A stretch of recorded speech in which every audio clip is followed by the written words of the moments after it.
long ago, nobody knew about Christmas. Until a boy showed the world how to believe in the impossible.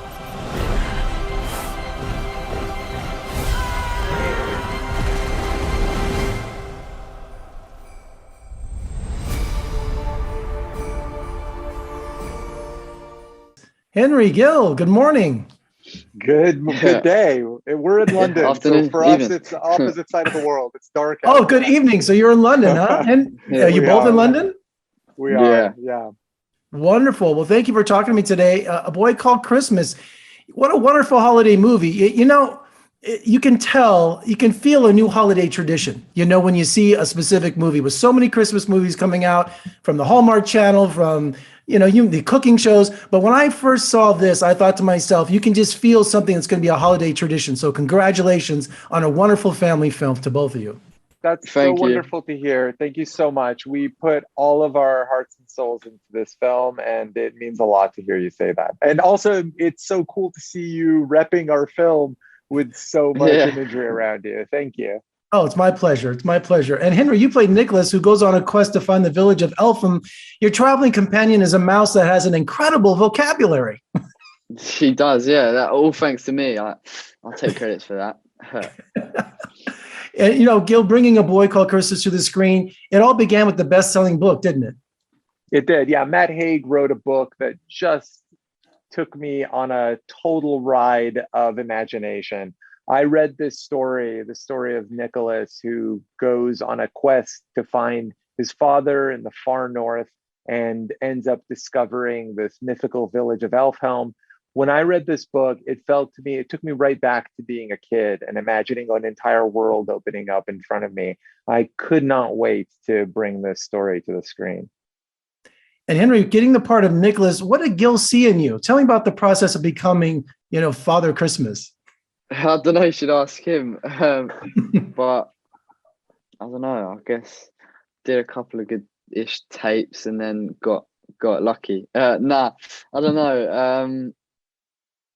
All I can say is that I'm really grateful to be given such a massive opportunity to work surrounded with such amazing people, such a massive cast who I've grown up watching, and to be involved in such an amazing story, which will hopefully, like you said, become a tradition. Although I might be sick of seeing my face by the time I'm 40.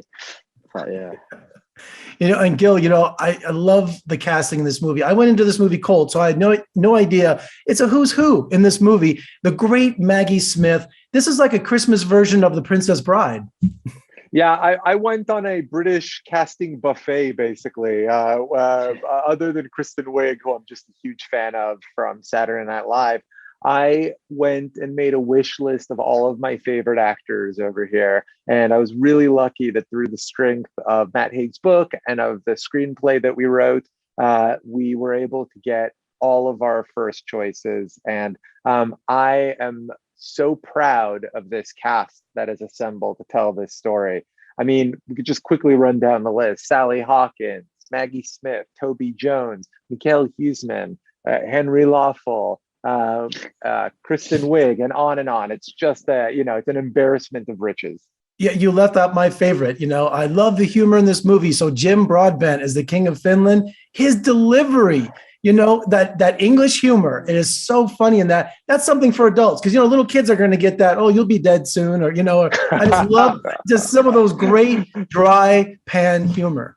Thank you. Jim is an MVP in this movie. And actually watching him, now been watching the film a lot over the past few weeks, every time I get to his character's development, I watch with wonder on screen at the subtlety and brilliance of that man's performance. Some of Henry's first bits of acting in the film were with Jim, and it was just incredible starting to watch that dynamic develop. Oh, and to see his humor where it all began, Henry, check out Time Bandits. That's one of his best movies. Time Bandits, I have to say, just as a quick aside, Time Bandits is one of the reasons that I direct. When Time Bandits ended, I saw it with my father in a movie theater as a kid.